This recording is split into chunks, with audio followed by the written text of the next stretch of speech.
साथियों, श्रमिकों के नगर कानपुर महानगर में एनसीआरएस के सभा की अध्यक्षता कर रहे इलाहाबाद मंडल के मंडल अध्यक्ष भाई मान सिंह जी, मंडल उपाध्यक्ष गोविंद जी, हमारे टीम साहब के शैलाल मीना जी, योगेंद्र जी, गौरव जी, कमलेश पाल जी, कमलेश मीना जी, अनिल बघेल जी, गुलशन जी, विक्रम जी, विघ्नेश जी, संतोष कुमार, मोहन सिंह, उदय, अजय पांडे जी, बलराज जी, अनिल कुमार जी, राजकुमार, महेश कुमार जी, राकेश मौर्य जी, कुंदन मेहरान जी, हरिनाम, गौरव, हिमांशु खरे जी और यहाँ पर उपस्थित हमारे शाखाओं के पदाधिकारी, हमारे कानपुर महानगर के वीर बहादुर साथियों, आज इस सभा में हम आप सभी का बहुत बहुत अभिनंदन और आपका स्वागत करते हैं। जिन लोगों ने एनसीआरएस की कार्यप्रणाली को देखते हुए, एनसीआरएस के जो उपलब्धियां हैं उन पर गौर करते हुए, एनसीआरएस के भविष्य की कार्यसूची को देखते हुए, एनएफआईआर के द्वारा कराए गए कार्यों को देखते हुए जिन लोगों ने आज एनसीआरएस की सदस्यता ग्रहण की, उनकी मैं बहुत भूरी प्रशंसा करता हूं और अभिनंदन करता हूं। साथियों, ये चुनाव का मौका है।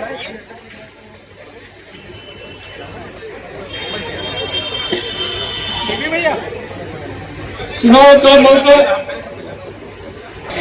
आज के इस चुनावी माहौल में पहली बात तो यह है कि पिछला चुनाव 2013 में हुआ था, 18 से 19 से 2018 और 19 से लगातार एनएफआईआर और एनसीआरएस चुनाव के घोषणा की मांग कर रहा था। बोर्ड ने ध्यान नहीं दिया। अब चुनाव की घोषणा हुई, बहुत सारे लोग आएंगे आपके पास, अपनी भिन्न भिन्न बातें करेंगे, विभिन्न तरह के प्रलोभनों से आपको प्रभावित करने की कोशिश करेंगे। वही लोग हैं जो 13 में आए थे, वही लोग आज 24 में आए हैं। आपके सामने जो लोग 13 के पहले के हैं, लोगों के पास उनका भी सारा चिट्ठा है। हम आपके सामने खड़े हैं, हमारा कैडर यहाँ बैठा हुआ है, डिविजनल प्रेसिडेंट यहाँ बैठे हुए हैं, सारी टीम यहाँ बैठी हुई है। इनके भी सारे कार्यों का ब्यौरा आपके दिलो दिमाग में है। जो दूसरी फेडरेशन और दूसरी इंडियन के लोग जो मान्यता प्राप्त कर लिए थे, आपने कोशिश तो बहुत की पिछले चुनाव में, लेकिन उस कोशिश में शायद थोड़ी सी कमी रह गई थी, जिसके कारण के जो आपने एनसीआरएस को भारतीय रेल के समस्त जोनों से सबसे ज्यादा वोट दिला करके जो मान्यता दिलाई, उसमें थोड़ी सी शायद कसर रह गई थी, जिसके कारण की दूसरी फेडरेशन के भी यूनियन को मान्यता मिल गई। इस कमी को इस बार नहीं होने देना है, ये ध्यान रखिए। आपने जो भारतीय रेल में सबसे ज्यादा वोट दे करके जो विजय दिलाया, हमने उस आपके एहसान को, आपके कर्ज का भली भांति निर्माण किया है। आपके प्रत्येक कदम से कदम मिला करके हमारा एनसीआरएस का कैडर हमेशा आपके साथ लगा रहा। रेलवे बोर्ड से उठाकर देख लीजिए, एनएफआईआर के एजेंडे उठा करके देख लीजिए, एनसीआरएस का एजेंडा उठा के देख लीजिए, चाहे हेडक्वार्टर का हो, चाहे ये डिवीजनल प्रेसिडेंट मान सिंह के नेतृत्व में डिवीजन का रहा हो, उनके आइटमों को देखिए। आपने जो एनसीआरएस को भारी जीत दिलाई थी, उसका एक एक पाई हमने उतारने की कोशिश की है, आपकी सेवा की है। आपके पूरे लगन और निष्ठा के साथ हम आपके साथ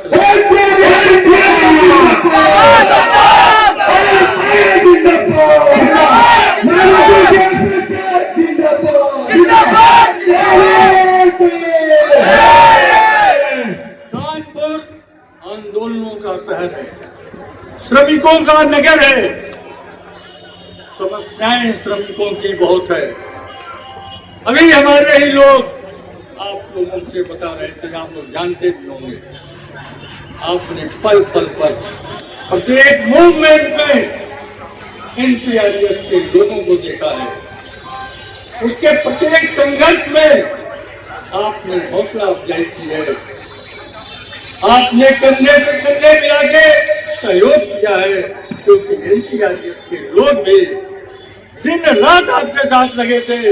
चाहे आपकी वर्किंग कंडीशन की समस्या हो, चाहे आपके वेतन के रिवीजन का मामला हो, चाहे आपके नाइट ड्यूटी अलाउंस का मामला हो, चाहे आपके कार्य के घंटों की मामला हो।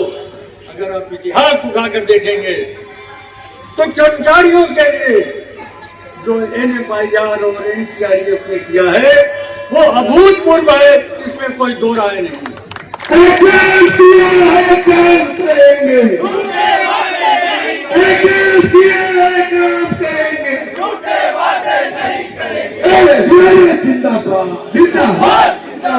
रेल की सबसे मेहनत कश कैटेगरी, सबसे हमारा मेहनत कश भाई ट्रैकमैन है। सुरक्षित यात्रा कराता है यात्रियों को, लाखों करोड़ों यात्रियों को ट्रैक की रखवाली करके सुरक्षित एक जगह से दूसरी जगह पहुंचाने का काम करता है। उसके दुख दर्द को अगर किसी ने समझा तो NFIR और NCRF ने समझा।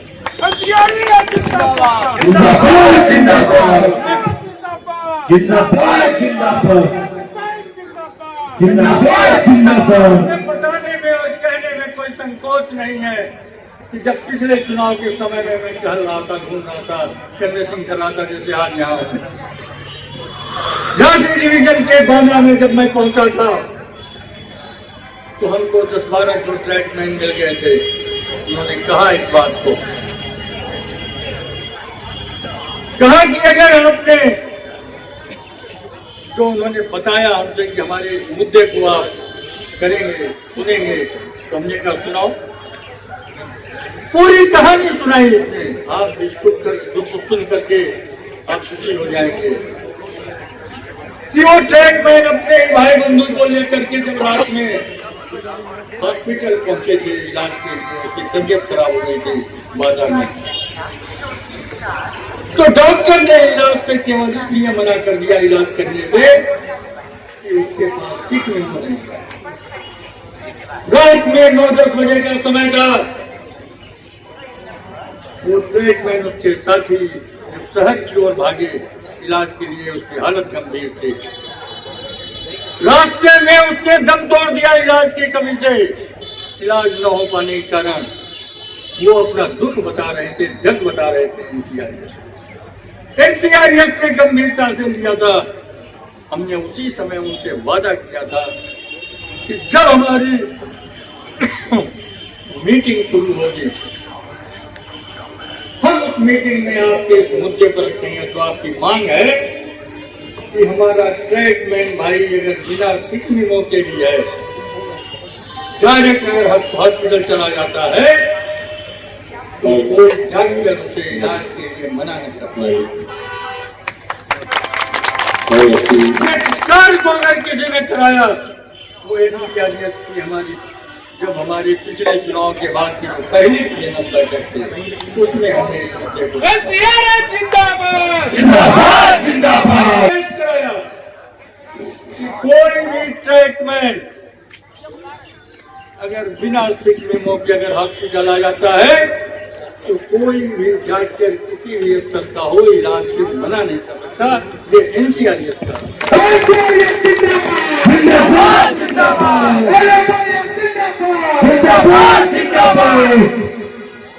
यही हमने नहीं कराया उनके लिए,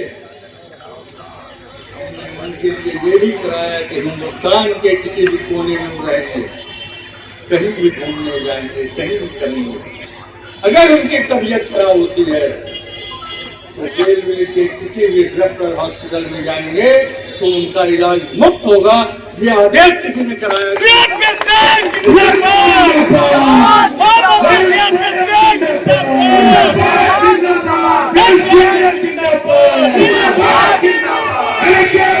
जो हमने की ऐसा नहीं था कि वो सुविधा केवल एनसीआरएस ने खाली ट्रैकमैन भाई के लिए सीमित होता। हमने शुरुआत ट्रैकमैन भाई से किया क्योंकि सबसे मेहनत करते, कोई महत्व नहीं उनका देता था, इसलिए हमने शुरुआत की कि लोग समझे उन ट्रैकमैन भाइयों को, वो समझे जो सुरक्षित यात्रा कराता है।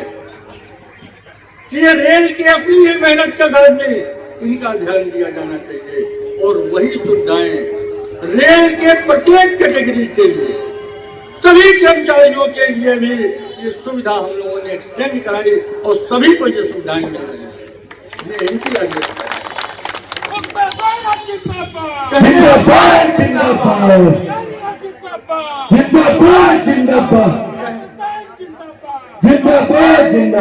कहने का तात्पर्य है कि हमने एनसीआरएस ने, चाहे वो हमारे ट्रैकमैन भाई थे जीपी 1800 के, और चाहे हमारा सुपरवाइजर कैडर था 4600 का जीपी 4600, उनके लिए भी हमने लंबी लड़ाई लड़ी थी और उनको जो हमने 2022 में इसी सरकार ने मजबूर होकर के जब घोषणा किया, रेलवे बोर्ड का सर्कुलर 155/22, जो हमारी डिमांड थी कि हमारे सुपरवाइजर कैडर को 4500 और 5400 ही मिलना चाहिए, इस मांग को ही पूरी कराया। तो एनसीआरएस और एनएफआईआर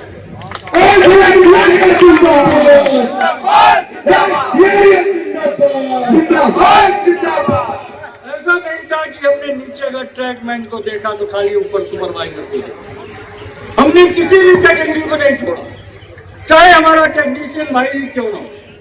आप उठा के देख लो, 5वें वेतन आयोग की बात ले लो, 7वें वेतन आयोग की बात ले लो, 6वें वेतन आयोग की बात ले लो, आप याद कीजिए उस बात को जब 5वें वेतन आयोग में टेक्नीशियन 1 को जब इन्होंने दिया था 4000, 6000, और जब सीनियर टेक्नीशियन को वेतन आयोग ने दिया था 4500, 7000, तो याद कीजिए उस दिन को कि टेक्नीशियन 1 को किसने 45,700 कराया और किसने सीनियर टेक्नीशियन को 5,000 अर्जन कराया। वो एनएफआईआर और एनसीआरएस थी। तो एनएफआईआर जिंदाबाद, जिंदाबाद, जिंदाबाद, जिंदाबाद, जिंदाबाद, जिंदाबाद। 7वें वेतन आयोग को ले लीजिए। 7वें वेतन आयोग में जब ओरल एविडेंस के समय जब एनएफआईआर में कर्मचारियों के बारे में बताया कि ये सुविधाएं चाहिए, बहुत सारी बातें 7वें वेतन आयोग ने मानी, लेकिन कुछ ऐसी थी जो नहीं मानी। जो हमारे टेक्नीशियन भाई के अपग्रेडेशन की बात थी, जो उस समय उन्होंने नहीं माना, उसको भी अगर 1/9/16 से टेक्नीशियन कैडर में अगर अपग्रेडेशन में किसी ने रेशियो बढ़वाया तो एनएफआईआर और एनसीआरएस की कोई अंग नहीं।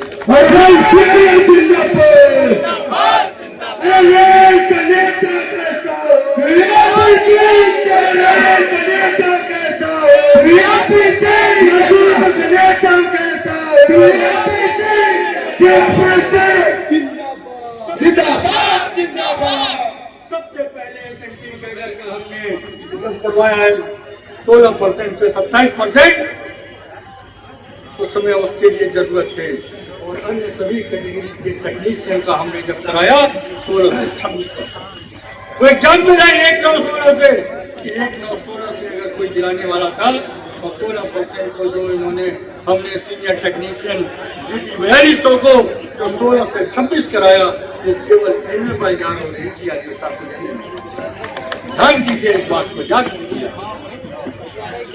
कहने का तात्पर्य यह है, चाहे वेतन का रिवीजन का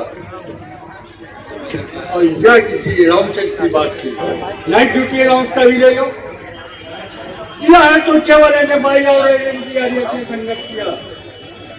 43,600 रुपए से ऊपर की जब सीलिंग लगा दी गई इस कोरोना काल में जो हमारे कर्मचारी सब रातों दिन काम कर रहे थे, जूझ रहे थे संक्रमण से, उस समय उन्होंने नाइट अलाउंस का मुद्दा उन्होंने बंद कर सीलिंग लगा दी।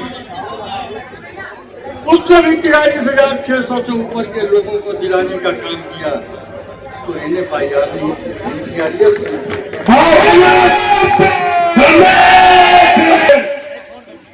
आप देखिए सरकार का कितना सरकार का हक है। देखिए इस बात को, कितने संघर्षों के बाद भी कभी भी 43,600 के ऊपर के भी लोगों को NFIR और NCRS की मांग पर देना तो शुरू कर दिया, लेकिन दे रहे हैं 43,600। इस चीनी को भी अगर कोई तोड़वाएगा तो मैं वादा करता हूं आपके सामने कि वो NCRS और NFIR आप चाहे जहां से कहानी शुरू कीजिए, जब से शुरू कीजिए, कुछ ऐसे एग्जाम्पल्स हैं जिस पर ये कोई कह नहीं सकता कि उसमें हमारा योगदान है। जैसे जांच कमेटी के गठन का हो, चाहे जस्टिस मियां भाई ट्रिब्यूनल का हो, ये सब NFIR में। यही आपसे वादा है इस बात का कि जो आज का ज्वलंत मुद्दा है, जिस पर कुछ लोग अपनी नजरें चुरा रहे हैं, OPS के मुद्दे से मुंह मोड़ रहे हैं, वो भी कोई दिलाएगा तो NCRS और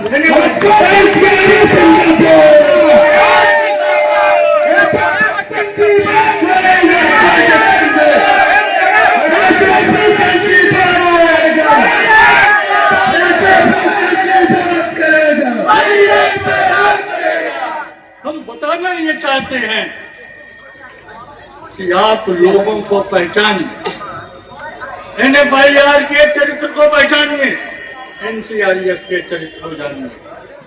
आज लोग नए नए खड़े हो गए हैं। आपने सुना होगा गांव की कहावत कि बरसात में कौन पैदा हो जाता है। ध्यान कीजिए इस बात का, कई सारे इसमें ऐसे लोग हैं जो पिछले चुनाव के समय भी आए थे और फिर गायब हो गए, फिर आए हैं, फिर गायब होंगे। अगर देश के आम चुनाव की बात सोचिए, राजनीतिक पार्टियां क्या कहती हैं वो भी ध्यान दीजिए कि बहुत सारे दल किन्हीं कारणों से किन्हीं कुछ को खड़ा कर देते हैं कैंडिडेट बना करके, उन्हें क्या कहते हैं, उन्हें वोट कटवा कहते हैं। ध्यान कीजिए इस बात को, ऐसे लोगों को पहचानिए। ये आपका नुकसान करने आए हैं, ये आपका नुकसान करने के लिए। आपको ऐसे लोगों से सावधान रखना, आपको ये देखना है। बहुत सारे लोग हैं, पिछले चुनाव में भी थे, इस बार पिछले चुनाव का भी याद कीजिए। जो आजकल मुट्ठी में बाली लिए हुए हैं, कोई गुलाब का फूल लिए हुए है, कोई सेब लिए हुए है, विभिन्न तरह के लोग बहुत तरह की बातें करेंगे, मुद्दे उनके पास कुछ नहीं है आपके लिए। न ट्रीटमेंट कैटेगरी से शुरू कीजिए, अपेक्स लेवल तक जाइए, कोई मुद्दा नहीं है उनके पास। उनके पास आलतू फालतू बातें हैं, वो नई नई कहानियां गढ़ेंगे, नए नए ढंग से करेंगे, वो नए तरह के बहरूपिया लोग हैं, वो सावधान रहने की जरूरत है।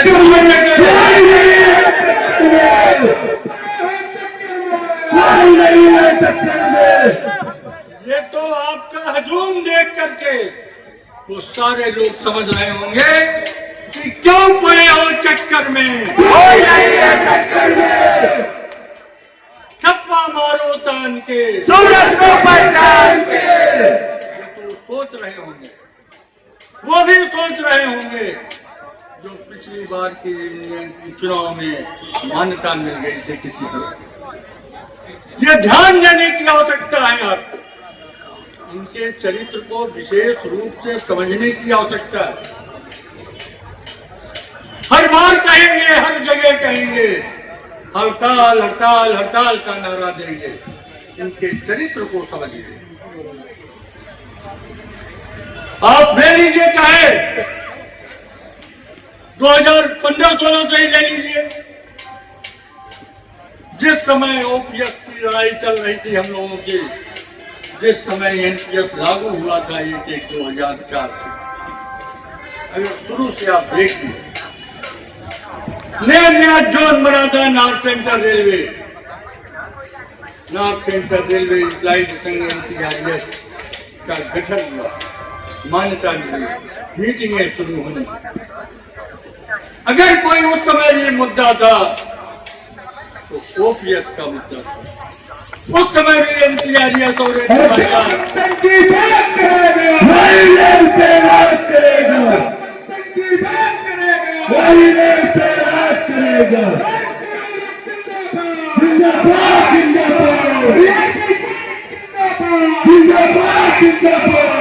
उस समय भी NCRS के प्रत्येक फोरम से एक ही मुद्दा उठता था प्रमुखता से, ओपीएस वापस लाओ, एनपीएस रद्द कराओ। जो बड़ी बड़ी बातें करते थे यही लाल झंडे वाले लोग,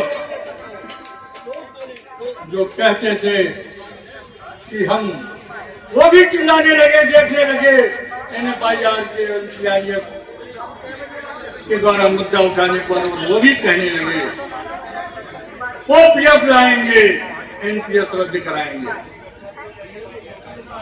लोगों ने उस समय भी पूछा था और कहा था कि एनपीएस तो लागू आपने कराया, ओपीएस क्या लाएंगे।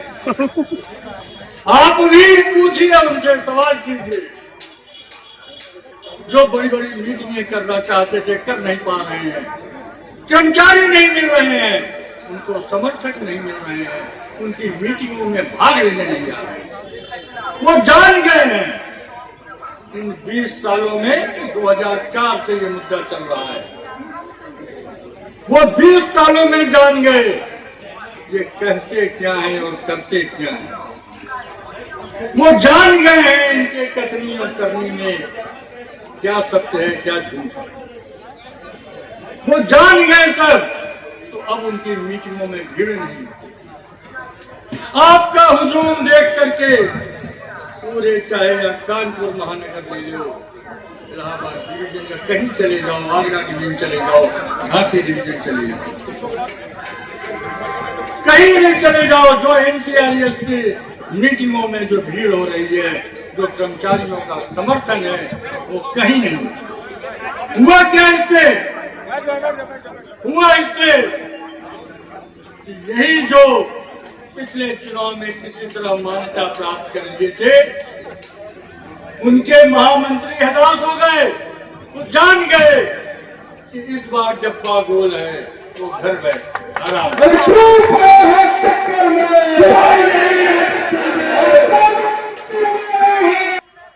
AIRF के जनरल सेक्रेटरी हैं, जो नॉर्दर्न रेलवे मेंस यूनियन के जनरल सेक्रेटरी हैं, उन्होंने भी मीटिंगें की है इलाहाबाद, झांसी, आगरा और कानपुर में। मंगा लीजिए, जीवन देख लीजिए क्या हश्र हुआ है। कर्मचारी कहाँ हैं? कर्मचारी वहां हैं जहां आप बैठे हैं, वहां का भी हाल पता लगाइए।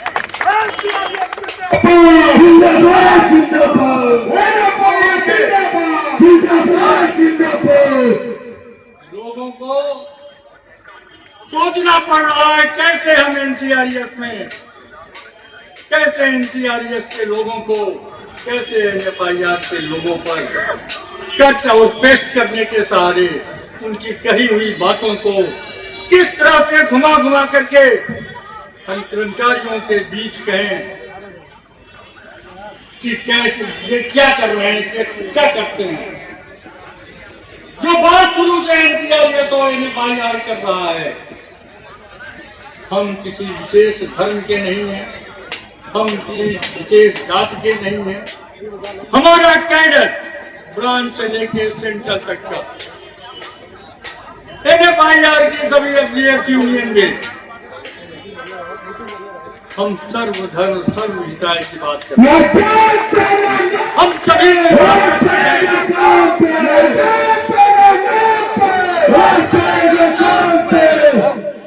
का आदर करते हैं। अगर सम्मान करना सीखा है, आप स्वयं महसूस करते हैं। नॉर्थ सेंट्रल रेलवे का प्रत्येक कर्मचारी इस बात को जानता है कि एनसीआरएस जो अपने कर्मचारियों को सम्मान देता है, जो महिलाओं को सम्मान देता है, जो पुरुषों को सम्मान देता है, वो अन्य नहीं देता। लेकिन कट और पेस्ट के सहारे अभी मैं इलाहाबाद में एक जगह बोल रहा था, आपको एग्जाम्पल दे रहा हूं। मैंने बताया था लोगों को कि ऐसे ऐसे संगठन भी हैं जिसके कहीं कहीं जनरल सेक्रेटरी है, कोई इलाहाबाद का जनरल सेक्रेटरी है, कोई झांसी का जनरल सेक्रेटरी है, कि दो दो तीन तीन पंपलेट तो हम ही नहीं देखा है। एक का पता नहीं चलता कहाँ का है। कभी कोई लिखता है हम ज्वाइंट जनरल सेक्रेटरी हैं, कभी लिखता है जनरल सेक्रेटरी हैं, कभी लिखता है हम सीनियर लीडर हैं। वो एनसीआरएस का निकाला हुआ है। कोई क्यों निकालता है कहीं से? उसकी कार्यप्रणाली निकालती है। मैं ज्यादा उसके बारे में बोलना नहीं चाहता, क्योंकि हमारे चरित्र में है सबका सम्मान करना, सभी धर्मों का सम्मान करना, सभी जातियों का सम्मान करना। जब वहां के लोग मजबूर हो गए, देखने लगे, जब सब तरफ से हार गए, तो जो धर्म का प्रतीक है, जिसका आदर सम्मान हमेशा एनसीआरएस करता रहा, एनएफआईआर करता रहा, हमारा समस्त कैडर करता रहा, समस्त हिंदू जात के लोग करते रहे, क्योंकि हम सभी धर्मों को लोग चलते हैं। वो हिंदुओं के धर्म का एक आस्था का विषय है और लोग ये कर रहे थे। हमने जब वास्तविकता का बयान किया कि जब कोई फार्मूला नहीं चला तो लोग जनेऊ की बात याद दिलाते।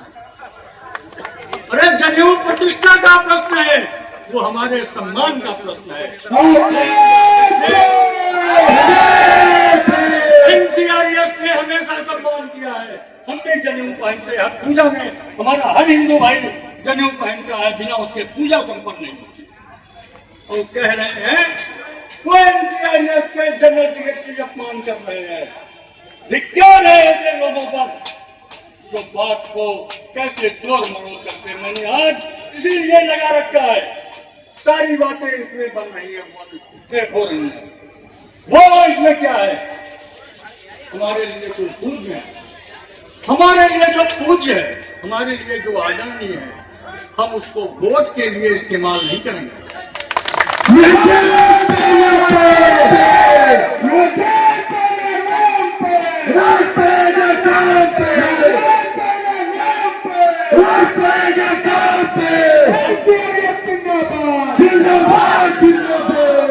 हम अपने पूज्य का आदर करते हैं, सम्मान करते हैं, हम उसको सर पे बिठा के रखते हैं।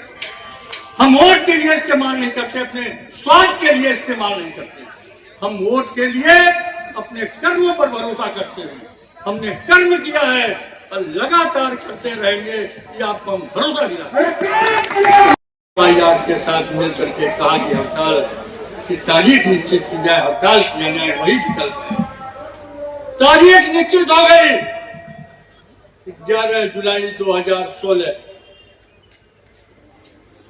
कर्मचारियों के बीच में स्ट्राइक बैलेट भी करा लिया गया, कर्मचारियों से सहमति भी मिल गई। 95%, 98%, 98% हड़ताल ही विकल्प था। पूरे देश में माहौल बन गया था। चार्टर ऑफ डिमांड सरकार को दे दिया गया, नोटिस सरकार को दे दी गई थी। सरकार में हड़कंप था उस समय, सरकार भी परेशान थी। जब 30 जून को 11 जुलाई से हड़ताल 6 बजे सुबह से होनी थी, सरकार ने घोषणा कर दिया कि 6 जुलाई को ग्रुप ऑफ मिनिस्टर्स की एक बैठक होगी जेएसएम के लोगों के साथ। 30 तारीख को जेएसएम की बैठक थी इंटरनल, सारी सेंट्रल ट्रेड यूनियंस के। उन लोगों को तय करना था कि हम ग्रुप ऑफ मिनिस्टर के सामने क्या क्या मसौदे रखेंगे, कैसे उसको इस बार हम आर्गुमेंट करें। रेल मंत्री ने भी 29 तारीख को बुला लिया NFIR को और AIRF को, दोनों मान्यता था। रेल मंत्री ने बात में ये इशारा किया कि जो आपके न्यूनतम वेतन की मांग थी 26,000, सरकार उस पर सोच रही है। वो मतलब उनका इशारा इस तरह था कि लग रहा था कि 22-23 हजार में मामला तय हो जाएगा। ओपीएस के बारे में भी उन्होंने इशारा किया कि तय हो जाएगा। ट्रीटमेंट फार्मूले पर भी कहा कि तय हो जाएगा। लेकिन 30 तारीख को जब जेएसएम की मीटिंग होनी थी, तो वही लाल झंडे के लोग, जिनके लोग कल कानपुर महानगर में भी आए थे, शीर्षक नेता, सबसे बड़े नेता जो लाल झंडे वालों के थे, वो आए थे। और उनके जो इस समय वर्तमान में अध्यक्ष हैं, वो सदन रेलवे मेंस यूनियन के महामंत्री भी। याद कीजिए उस दिन को, इधर जेएसएम की मीटिंग होने वाली थी 30 तारीख को, और उधर महाप्रबंधक से वो कहते हैं कि हम सदन रेलवे में हड़ताल नहीं करेंगे। ये है उनका चरित्र। ये बात करते हैं, ये बात करते हैं कि हम आपको ओपीएस दिलाएंगे, और 24 तारीख को कहते हैं कि यूपीएस बहुत बढ़िया है। देखिए, गौर कीजिए इस बात को, उनके कथनी और करनी क्या है। पहचानिए ऐसे लोगों को कि आपको गौर करना है, आपको ध्यान देना है कि आपकी जिस थोड़ी सी लापरवाही के कारण पिछली बार जो गलती से उनको मान्यता मिल गई, जहाँ वोट मिल गया मान्यता,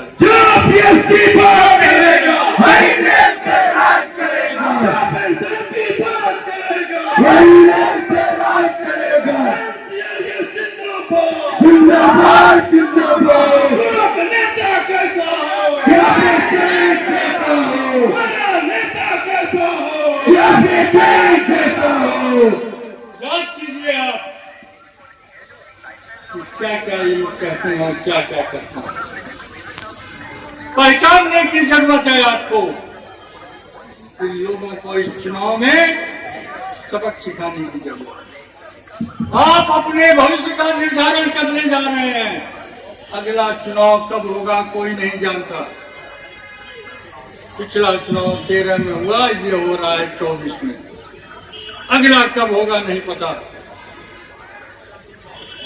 आप अपने कौन सा, आप किसको नेतृत्व सौंपेंगे, किसको आप अपना रहनुमा बनाएंगे, किसको अपनी आप बात सौंपेंगे, ये आपका एक महत्वपूर्ण निर्णय करना है। सोच समझ के निर्णय करना है। कोई भी फैसले लेते समय आदमी पीछे भी देखता है और आगे भी देखता है। पीछे पलट के देखिए, हमने किसको चुना था, उसने क्या किया।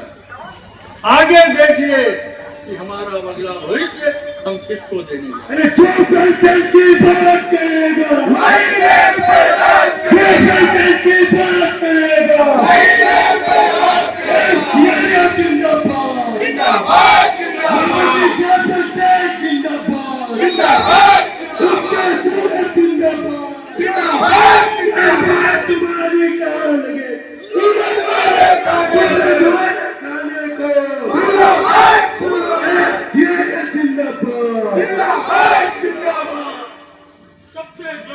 मुद्दा है अगर आज इतनी बातें तो हो गई, ये सबसे लेटेस्ट है जो आपके मन में घूम रहा है, जो सारा कर्मचारी उस पर सोच रहा है, वो 24 अगस्त 2024 याद कीजिए, जिसके लिए लगातार संघर्ष 20 साल से एफआईआर एनसीआरएस कर रही थी। सरकार ने किसी नीतियों के तहत, अपनी योजना के तहत कि हमें क्या करना है, उन्होंने घोषणा किया 24 अगस्त को कि हम कर्मचारियों की डिमांड ये स्वीकार करते हैं कि 12 जो उन्होंने घोषणा किया थोड़ा सा उजागर करके कि हम 12 माह के अंतिम वेतन, एवरेज वेतन का हम 50% गारंटेड पेंशन जो इनकी मांग है हम देंगे। उन्होंने घोषणा किया इस बात की कि जो इनकी मांग है एनएफआईआर एनसीआरएस की ये देंगे। जो इनकी मांग है कि हम जो धन की कटौती हुई है उसको उस तरह से तो नहीं देंगे, हम इनको लमसम अमाउंट देंगे। जो इनकी मांग है फैमिली पेंशन की वो तो हम इनको देंगे, लेकिन कंडीशन क्या लगा दिया? क्या क्वालिफाइंग सर्विस जिसकी 25 साल होगी उसी को हम 50% गारंटेड पेंशन देंगे, उसी को हम डीए का लाभ देंगे, उसी को हम फैमिली पेंशन देंगे, उसी को हम लमसम अमाउंट देंगे उस रेशियो में। एक ने कहा, जो कल आए थे, वो बड़ी बड़ी बातें क्या करते थे, तुरंत सुनते हुए कहा कि स्वीकार्य है, यूपीएस बहुत बढ़िया है, ओपीएस का मुद्दा आज से खत्म, कर्मचारियों के मुद्दे सब खत्म। दूसरी तरफ वही एनएफआईआर है जिसके लिए कि उन जैसे बुजुर्ग आदमियों के लिए शोभा नहीं देता, जो एनएफआईआर के जनरल सेक्रेटरी के लिए जो उन्होंने कहा। एनएफआईआर ने तुरंत कहा मीटिंग से निकलने के बाद बाहर, उन्होंने तो मीडिया के सामने कहा कि ओपीएस का मुद्दा खत्म, कर्मचारियों के मुद्दे खत्म, यूपीएस बहुत बढ़िया। एनएफआईआर ने मीडिया से कहा कि जो प्रधानमंत्री ने घोषणा किया कि 50% गारंटेड पेंशन देंगे, डीए का लाभ देंगे, फैमिली पेंशन देंगे, वो तो ठीक है, लेकिन कंडीशन जो लगाया है कि हम 25 साल जिसकी क्वालिफाइंग सर्विस होगी उसी को 50% हम गारंटेड पेंशन देंगे। एनएफआईआर ने तुरंत विरोध किया, हमें स्वीकार्य नहीं है, हमें तो वही स्वीकार्य है जो ओपीएस में था, 20 साल की क्वालिफाइंग सर्विस, वो जिनको मिलेगा वो। एनएफआईआर जिंदाबाद जिंदाबाद जिंदाबाद, ओपीएस की बात करेगा, वाईएस पे राज करेगा, एनसीआरएस जिंदाबाद जिंदाबाद जिंदाबाद, जिंदाबाद जिंदाबाद जिंदाबाद, जिंदाबाद जिंदाबाद।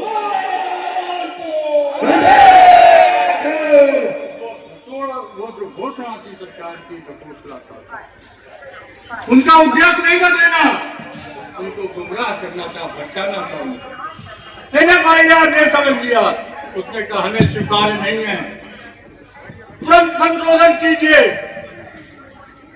इसमें 25 साल की जो क्वालिफाइंग सर्विस को घटा के 20 साल कीजिए, जो हमारा कटौती हो रहा है ब्याज सहित दीजिए,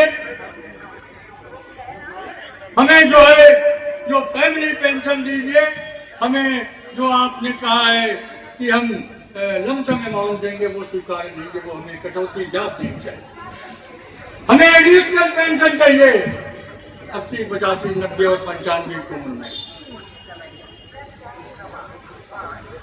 हमें जो है जो हमारी सुविधाएं ओपीएस में थी, ओपीएस में क्या थी, हमने उल्लेख करके उनको 30 जून को ही दे दिया, 30 अगस्त को। शुरू से विरोध हो रहा, पूरे देश में विरोध दिया इस बात को, एनएफआईआर के सभी एफिलिएट और एनसीआरएस ने अपने जोन में।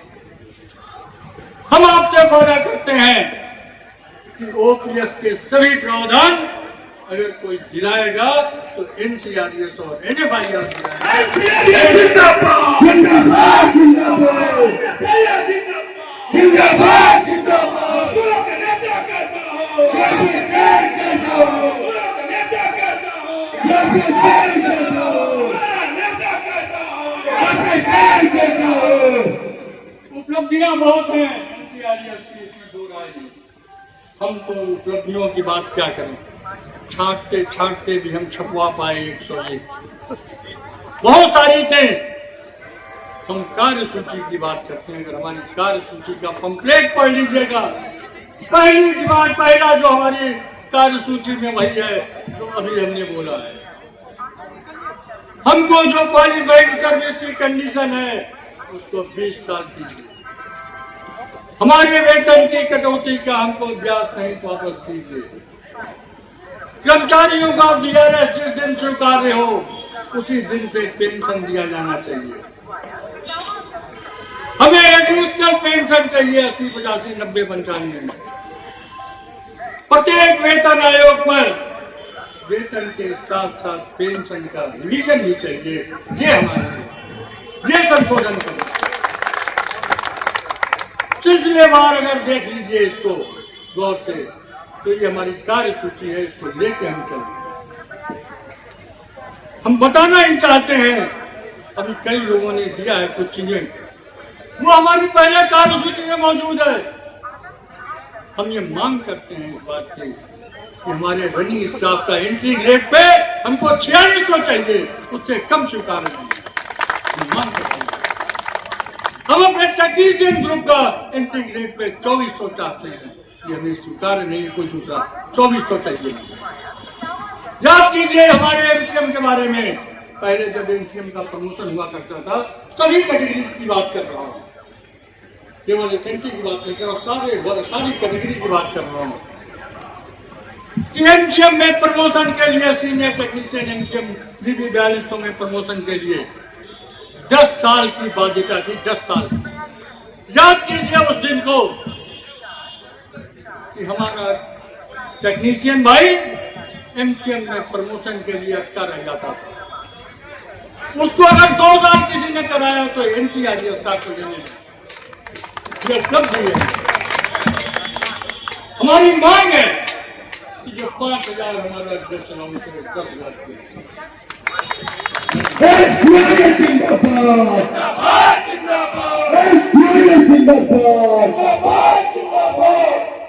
आप हमारी कार्य सूची को देखिए। 7वें वेतन आयोग के बाद से 8वें वेतन आयोग के गठन की बात लगातार हम कर रहे हैं, नहीं किया अभी तक। मैंने भाइयों ने मांग कर दिया, NCRS ने मांग किया कि जिस एक्यूरेट फॉर्मूले के तहत आपने 7वें वेतन आयोग में जो हमारा न्यूनतम वेतन निर्धारित किया था, उसी फॉर्मूले के तहत आप 1/7/23 से कम 32,500 रुपए न्यूनतम वेतन दे। ये हमारी डिमांड है।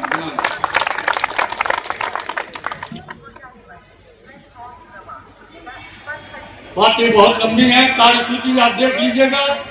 हर आपको जो मन में है वो हमारी कार्य सूची है। जो यहाँ पर कुछ लोगों ने हमको दिया, जो हमारे AIDC के लोगों ने दिया, हमारे RSO के लोगों ने दिया, हमारे अन्य जो लोग जो यहाँ पर आए थे जिन्होंने ज्ञापन के माध्यम से दिया, अरे वो आपके ज्ञापन की सभी बातें हमारी कार्य सूची में है।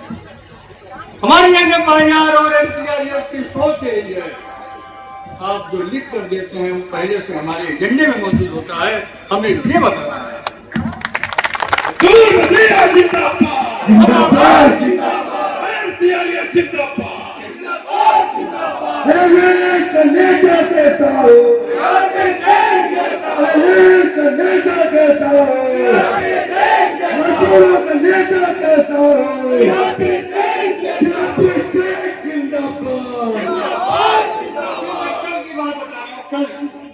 निकलने से पहले लेने के लिए हमारे PLP भाई गए हुए थे यहीं से। वो रास्ते में वो भी चर्चा कर रहे थे। मैं चिंता न करो यार, ये बात अगर पहले बताए होते तो इतना इंतजार न करना पड़ता। ठीक है, थोड़ा सा दुर्भाग्य था, वो बेचारे थोड़ा चोट लग गई उन्हें, लेकिन उन्होंने भी याद दिलाया था कि ये एमपी का बड़ा गंभीर मुद्दा है, परेशान है, इनका नुकसान हो रहा है। कहने का तात्पर्य ये है कि एनसीआरएफ और एनएफआईआर प्रत्येक कर्मचारियों के प्रति संवेदनशील है। हम आपके हर एक एक मुद्दे को जानते हैं। हम आपकी सारी बातों को सुन करके हम उसको अपने एजेंडे में ले आते हैं। अब आपको हमारी एक बात सुनना है। हम तो कहना बहुत कुछ था, बहुत कुछ बाकी है कहने को, टाइम बहुत लग जाएगा, अभी हमें जाना भी बहुत दूर है। अब हमारी एक बात सुन लीजिए, एनसीआरएस ने और एनएफआईआर लगातार काम किया है 11 साल तक, आपके हर मुद्दे को बड़ी गंभीरता से लिया है और कराया है, लेकिन उसमें बहुत सारी विघ्न बाधाएं भी आती रही। कहीं मैं चर्चा नहीं करता था, तो दूसरे लोग ये चाहते नहीं थे कि एनसीआरएस इतनी जल्दी मुद्दों को हल कराए, वो विघ्न बाधाएं पैदा करते हैं। आपको आज ये मौका मिला है और हमारा ये अनुरोध है आपसे कि जो पिछली बार कसर रह गई थी, उस कसर को आप पूरा करेंगे, उस कसर को पूरा कर दीजिए और एनसीआरएस को इतने बहुमत से वोट जिताइए, इतने बहुमत से वोट दीजिए कि जो अभी मैंने कहा था, क्यों पड़े हो चक्कर में, कोई नहीं है टक्कर में, मारो ठप्पा तान के, सूरज को पहचान के, किसी भी अन्य को मान्यता न मिले और एनसीआरएस एकमात्र नॉर्थ सेंट्रल रेलवे में मान्यता प्राप्त यूनियन के रूप में रहे। इन्हीं बातों के साथ मैं अपनी बात समाप्त करता हूँ। मैंने अभी आपसे बोला था कि जो आपके दिल दिमाग में है वो मेरी कार्यसूची में है, वो मेरे दिल दिमाग में पहले से रहता है। अब पढ़ लीजिएगा, मैं झूठ नहीं बोलता, इसमें लिखा है एलडीसी ओपन टू ऑल, वो हमारी कार्यसूची में है, ये हमें कराना है। कार्यसूची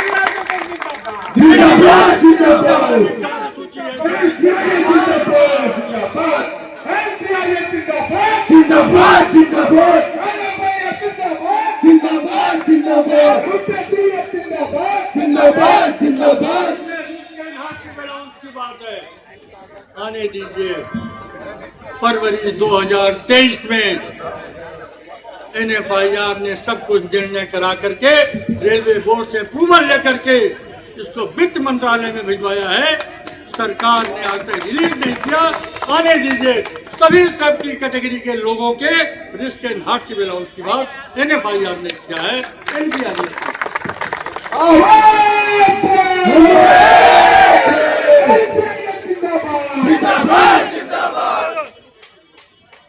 हमने हमारी कार्यसूची में टेक्नीशियन कैडर का एंट्री ग्रेड पे हमारा 2400 होना चाहिए। जब 2400 हमारा एंट्री ग्रेड पे होगा तो आप खुद समझ लीजिए कि अपेक्स ग्रेड कितना होगा। हमें ही बताने की जरूरत नहीं। हमने तो वो मांगा है कि जो आप शुरुआत कर रहे हो 1900 से, वो आप 2400 करो तो ऑटोमेटिक ऊपर वाला चला जाएगा 46, 48, 5400। ये हमारा कहना है।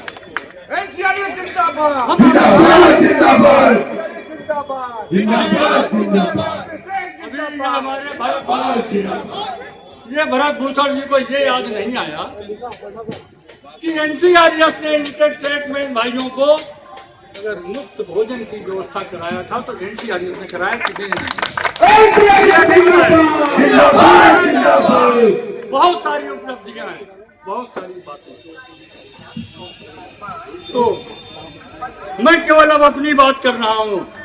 आज इतने दिनों बाद आके हमने आपसे एक मांग किया है, पूरे कानपुर महानगर में श्रमिकों की नगरी में श्रमिकों के हितों की बात करने वाली इस एनसीआरएस को भारी बहुमत से जिताइए। इसी बातों के साथ में अपनी बात